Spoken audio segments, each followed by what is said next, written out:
Chapitre 3. La course cocasse. Ils formaient une assemblée bien grotesque, ces êtres singuliers réunis sur le bord de la mare. Les uns avaient leurs plumes tout en désordre, les autres le poil plaqué contre le corps.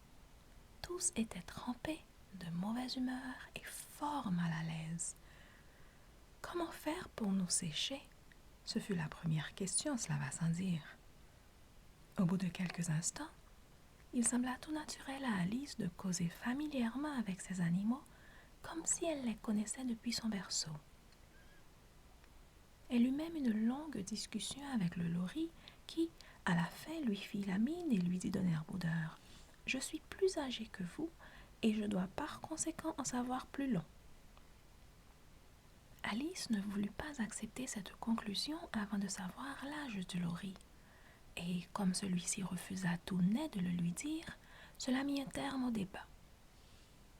Enfin, la souris, qui paraissait avoir un certain ascendant sur les autres, leur cria « Asseyez-vous tous et écoutez-moi. Je vais bientôt vous faire sécher, je vous en réponds. » Vite, tout le monde s'assit en rond autour de la souris, sur qui Alice tenait les yeux fixés avec inquiétude, car elle se disait « Je vais attraper un vilain rhume si je ne sèche pas bientôt. » Fit la souris d'un air d'importance. « Êtes-vous prêts? » Je ne sais rien de plus sec que ceci. Silence dans le cercle, je vous prie. Guillaume le Conquérant, dont le pape avait embrassé le parti, soumit bientôt les Anglais qui manquaient de chef et commençait à s'accoutumer aux usurpations et aux conquêtes des étrangers. Edwin et Morcar, comtes de Mercie et de Northumbrie. Brrr, fit le lori qui grelottait. Pardon? Demanda la souris en fronçant le sourcil, mais fort poliment. Qu'avez-vous dit? Moi? Rien, répliqua vivement le lori. Ah, je croyais, dit la souris. Je continue.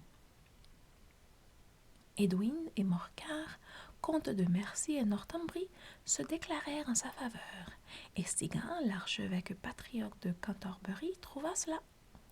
Trouva quoi? Dit le canard. Il trouve cela, répondit la souris avec impatience. Assurément, vous savez ce que cela veut dire. Je sais parfaitement ce que cela veut dire. Par exemple, comme moi j'ai trouvé cela bon. Cela veut dire un ver ou une grenouille, ajouta le canard. Mais il s'agit de savoir ce que l'archevêque trouva. La souris, sans prendre garde à cette question, se hâta de continuer. L'archevêque trouva cela de bonne politique d'aller avec Edgar Aveling à la rencontre de Guillaume pour lui offrir la couronne. Guillaume, d'abord, fut bon prince, mais l'insolence des vassaux normands... « Eh bien, comment cela va-t-il, mon enfant ?» ajouta-t-elle en se tournant vers Alice. « Toujours aussi mouillé, dit Alice tristement. Je ne sèche que d'ennui. » Dans ce cas, dit le dodo avec emphase, se dressant sur ses pattes, je propose l'ajournement et l'adoption immédiate de mesures énergiques. Parlez français, dit l'aiglon. Je ne comprends pas la moitié de ces grands mots, et qui plus est, je ne crois pas que vous les compreniez vous-même. L'aiglon baissa la tête pour cacher un sourire, et quelques-uns des autres oiseaux ricanèrent tout haut. J'allais proposer, dit le dodo d'un ton vexé, une course cocasse. C'est ce que nous pouvons faire de mieux pour nous sécher. Qu'est-ce qu'une course cocasse? Demanda Alice. Non qu'elle tînt bientôt à le savoir, mais le dodo avait fait une pause comme s'il s'attendait à être questionné par quelqu'un, et personne ne semblait disposé à prendre la parole. La meilleure manière de l'expliquer, dit le dodo, c'est de le faire. Et comme vous pourriez bien, un de ces jours d'hiver, avoir envie de l'essayer, je vais vous dire comment le dodo s'y prit. D'abord, il traça un terrain de course, une espèce de cercle. Du reste, disait-il, la forme n'y fait rien. Et les coureurs furent placés indifféremment çà et là sur le terrain. Personne ne cria « 1, 2, 3, en avant !» mais chacun partit et s'arrêta quand il voulut, de sorte qu'il n'était pas aisé de savoir quand la course finirait. Cependant, au bout d'une demi-heure, Tout le monde étant sec, le dodo cria tout à coup: La course est finie. Et les voilà tous haletants qui entourèrent le dodo et lui demandent: Qui a gagné? Cette question donna bien à réfléchir au dodo. Il resta longtemps assis, un doigt appuyé sur le front, pose ordinaire de Shakespeare dans ses portraits, tandis que les autres attendaient en silence. Enfin, le dodo dit: Tout le monde a gagné et tout le monde aura un prix. Mais qui donnera les prix? Demandèrent-ils tous à la fois. Elle, cela va sans dire, répondit le dodo en montrant Alice du doigt. Et toute la troupe l'entoura aussitôt en criant confusément: Les prix, les prix! Alice ne savait que faire. Pour sortir d'embarras, elle mit la main dans sa poche et en tira une boîte de dragées.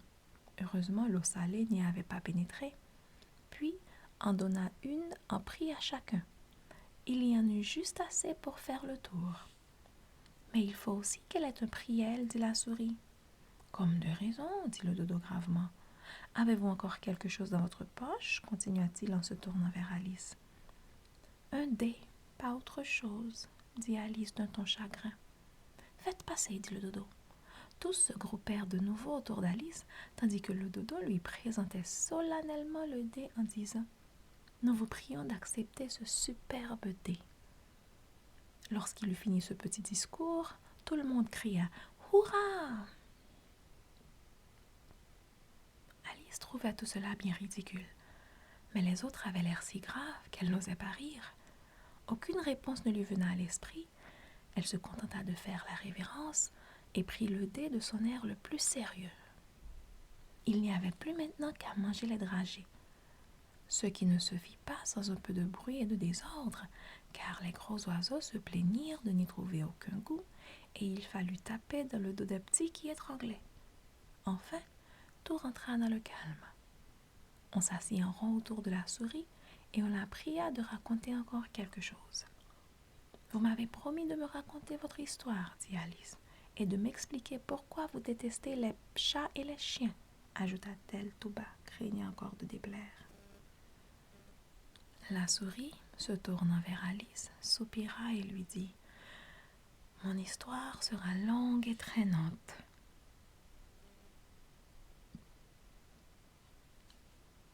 Tiens, tout comme votre queue, dit Alice, frappée de la ressemblance, et regardant avec étonnement la queue de la souris tandis que celle-ci parlait. Les idées d'histoire et de queue longue et traînante se brouillèrent dans l'esprit d'Alice à peu près de cette façon. Canichon, dit la souris, qu'il rencontra dans le logis. Je crois le moment fort propice de te faire aller en justice. Je ne doute pas du succès que doit avoir votre procès. Vite, allons, commençons l'affaire. Ce matin, je n'ai rien à faire.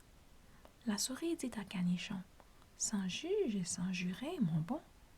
Mais Canichon, plein de malice, dit: C'est moi qui suis la justice, et que tu aies raison ou tort, je vais te condamner à mort. Vous ne m'écoutez pas, dit la souris à Alice d'un air sévère. À quoi pensez-vous donc?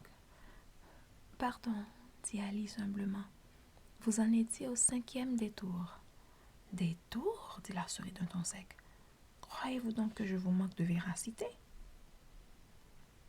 Des véracités? Oh, je puis vous en fournir quelques-uns, dit Alice, toujours prête à rendre service. On n'a pas besoin de vous, dit la souris. C'est m'insulter que de dire de pareilles sottises. Puis elle se leva pour s'en aller. Je n'avais pas l'intention de vous offenser, dit Alice d'une voix conciliante. Mais franchement, vous êtes bien susceptible. La souris grommela quelque chose entre ses dents et s'éloigna.